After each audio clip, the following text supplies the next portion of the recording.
Ngayon no, dito muna tayo. Total naman, na kay Inday Sara Duterte na ho tayo mga bossing, lubos-lubusin na ho natin ito. No? Naalala niyo po ba? Ng 2025 Naalala niyo po ba si BP Sara? Naku, may bago na namang issue. No?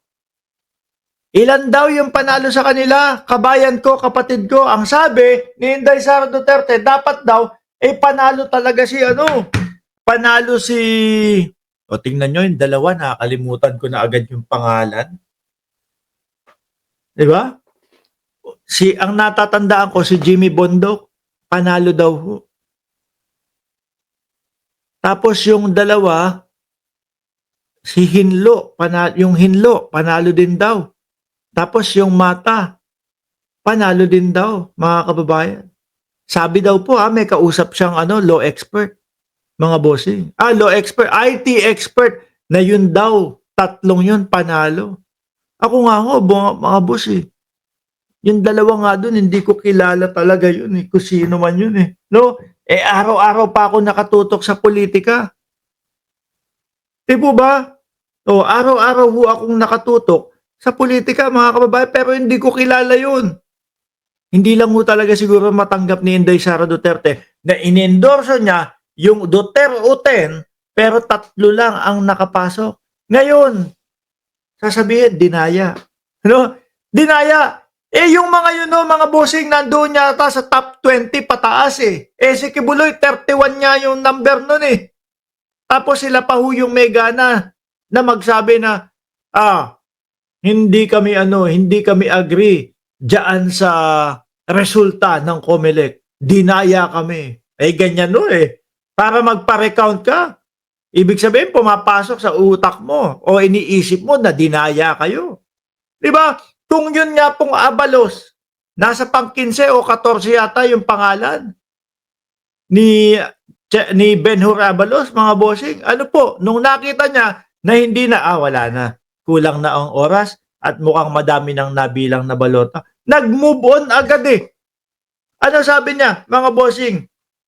Ko-concede na po ako, no?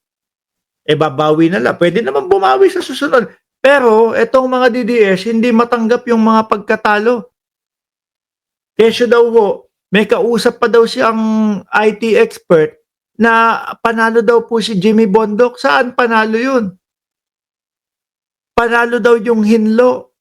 Panalo daw yung Mata. Sa buong kasi sa buong kasaysayan, sa simula po lahat sa survey nandun niya tayo kasama ni Honasan sa mga pang 40 na pangalan o 40 o pang 50. Paano mananalo yun? Kung sino pa ho, mga bossing, yung nandoon sa mga pang 30, yung mga pangalan, sila pa po yung nagsasabi na dinaya daw po sila. Mga boss. Pakinggan natin ang sagot ni George Garcia, mga bossing. We are in the commission are highly respecting the opinion of our Honorable Vice President. Iginagalang ng Commission on Elections o COMELEC ang pahayag ni Vice President Sara Duterte na hindi siya naniniwala sa lumabas na resulta ng 2025 elections. Sa kanyang siguro ayaw na lang patulan. Kasi pag pinatulan, yung hahaba pa, mag-i-explain pa si George Garcia, baka iniisip niya, naku, baka gawin lang sa atin kagaya nung ginawa kay kay Luistro, kay Congresswoman Luistro at doon sa kanyang asawa. Kung ano-ano ang pinagsasabi, meron daw utang.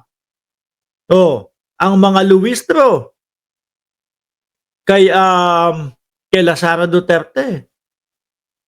Tapos nung sinagot na po ni Congresswoman Luistro, mga kababayan, wala na. Hindi na nagsalita, hindi na nagparamdam, hindi na bumalik. Bakit to? Kasi lalaki pa Pagka bumalik si Inday Sara Duterte, lalaki pa. Alam niyang wala siyang pangbabala. Alam niyang wala naman tayong dokumento para sabihin may utang yang mga Luistro sa atin.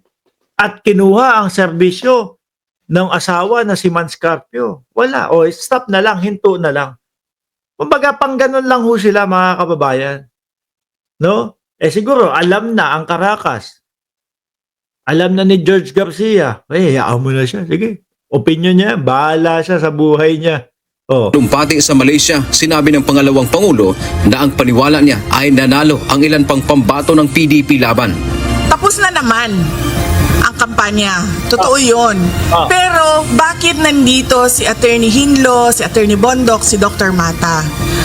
Kasi po, para sa akin, at alam kong totoo, nanalo po sila. Saan nanalo yung tatlo na yan? Saan nanalo? Eto. Hahamunin natin ang vice presidente. Madam, ganito kasimple yan. Unang-una, ilalabas mo yung IT expert na sinasabi mo, na nakausap mo. Ito po yung IT expert na sinasabi ko. Na siya po ang magpapatunay na itong tatlo na to ay nanalo. Tapos sunod niyan, ito po yung mga ebidensya. Ito po ipapaliwanag nitong IT expert, no, yung mga ebidensya kung paano po. Pero kung ang estilo, yung mga ganyang ngaw-ngawan lang po, sali-salita lang po, bunga-bunga nga lang po, nako.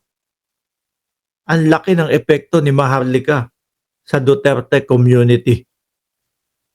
O, totoo, di ba? O, sino po ba ang ganyang mga ganyan lang ang banat, paulit-ulit na ganyan ang banat. Di ba si Maharlika lang naman? Babanat, pero pagka hinanapan ng ebidensya, wala na. No? Yung ebidensya, ano na yon? Kumbaga, sa magandang panahon, ano ba yung lagi nilang ginagamit? Sa tamang panahon. Di ba? Di ba? Oh, nasaan na ebidensya mo? Naku, sa tamang panahon, ilalabas po namin yung ebidensya. Yung kay First Lady Lisa Marcos, nakulong daw ho sa LA. Hanapan ng ebidensya, pader ang pinakita sa mga DDS. Kala ko, sabi ko, ito na, umpisa nang madidismaya sa inyo ang mga DDS. Kasi nga, mahilig kayong magsalita ng kung ano-ano. At pagkatapos, pag hinanapan kayo ng ebidensya, papakitaan nyo ng pader. Di ba, Janelle?